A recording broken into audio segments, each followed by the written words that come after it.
MBALA in Tomb of Annihilation. If you approach from the Aldani Basin, there's a path which winds for about 3 miles, zigzagging up the 1800-foot plateau, and you still have to unblock some of those paths as you go. There's fallen boulders and overgrown vines you have to cut through. Or of course you can just scale the cliff face with a climber's kit. But once you have reached the top, the views are stunning. And the final part of the journey should end with the last 100 feet being a set of steps in a 15-foot wide formation between two walled sides of a crevice basically, with painted scenes on all the walls. Now a wooden gateway hangs in tatters at the top here, but there's also mounds of skulls, sun-bleached white by the sun. This should give some inkling that whatever lives in this village is what was responsible for its demise. And on closer inspection to these skulls, they have scratchings from teeth gnawings as they were stripped for their final pieces of meat. Weird. Now at the end of a boulder-strewn field, in a makeshift hut that actually is occupied, it has smoke coming out of the top, you'll find our single inhabitant.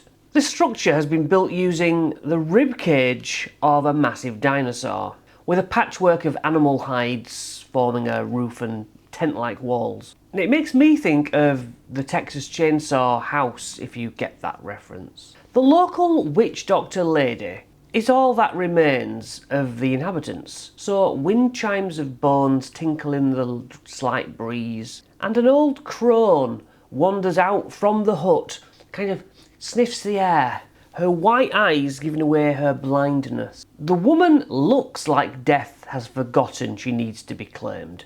Now I played her as a lovely grandma who offers milk and cookies, and she's just waiting to die herself. She's harmless. Maybe she used to be a threat, but not anymore. This is all bullshit. This is a green hag, and like all other green hags, I quote, adept deceivers who use their illusions to cloak themselves in unassuming forms. Nanny Poo Poo may not be her real name. She will probably come up with a nice grandma name, like Agnes, Ethel, Brenda, just to try and humanise herself. According to her though, the village was attacked by terrorfolk for years, and they obviously just didn't see enough food on her bones to bother taking her. She is genuinely obsessed with getting rid of the terrorfolk nearby, and she will try and embroil the players into doing that. It just makes her life easier. Looking around the hut, you'll see the expected cauldron on a fire with a square wooden basket or two hung from the ceiling containing what birds, lizards, witchy stuff I guess. She will admit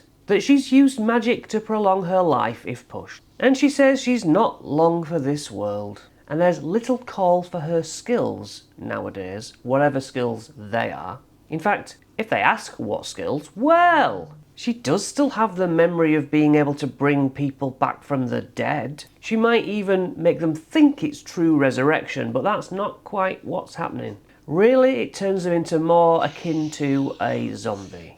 But she would only do this if the terrorfolk problem was solved. The players might find a time when her services come in very handy.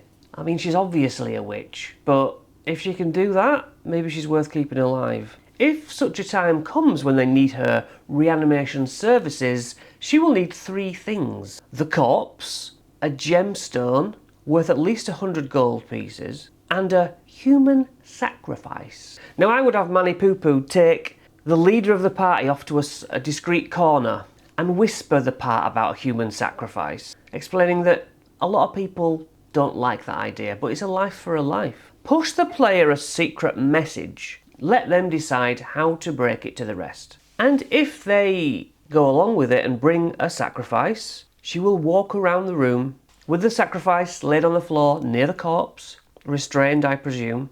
I imagine she holds a bird or a lizard and pierces it with her dirty fingernails before folding it inside out like an upturned book, sprinkling blood on the corpse and on the sacrifice before raising it over her head to bathe in the crimson shower as the room grows darker. From inside the animal, she pulls out a dagger and she chants as she kills the sacrifice through whatever evil, barbaric way you decide. I'd probably go for an unnecessary stab right through the eye so that they die slowly.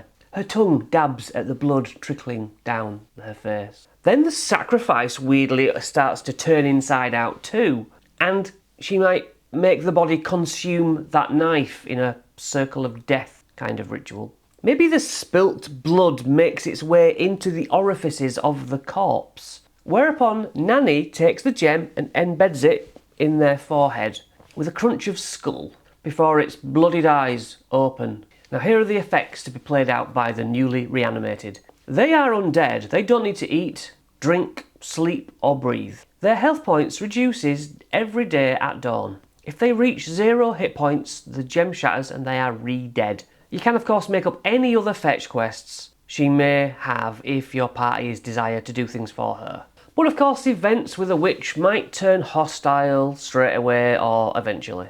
It's important to remember she has a flesh golem buried outside, which will burst out of the ground and fight. With a whistle, either of them, the flesh golem or the witch, can call 2d6 flying monkeys into this hut too. The flesh golem, AC of only 9, but 127 average health, immune to lightning, poison, charmed, exhaustion, frightened, paralysed, petrified, poisoned. If it takes fire damage, it has disadvantage on attack rolls and ability checks until the end of its next turn. It goes berserk upon being blooded. It says roll a d6, I'd just do it. It attacks creatures nearest to it. If no creature is near enough, it'll smash an object.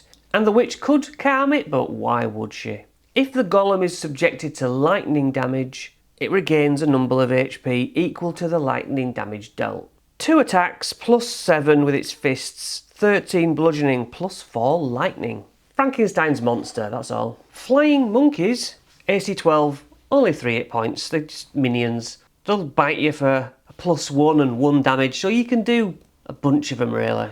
Also in this hut is a picture that we decided earlier in Isharu episode. The picture has an X on it, on a place in Isharu where her sister Hag was, or is still.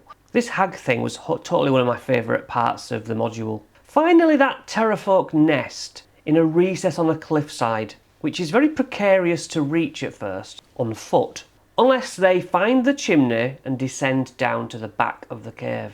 It's a 70-foot climb. They emerge at the tip of a triangular shaped cave, which gets wider as it comes out to overlook the valley.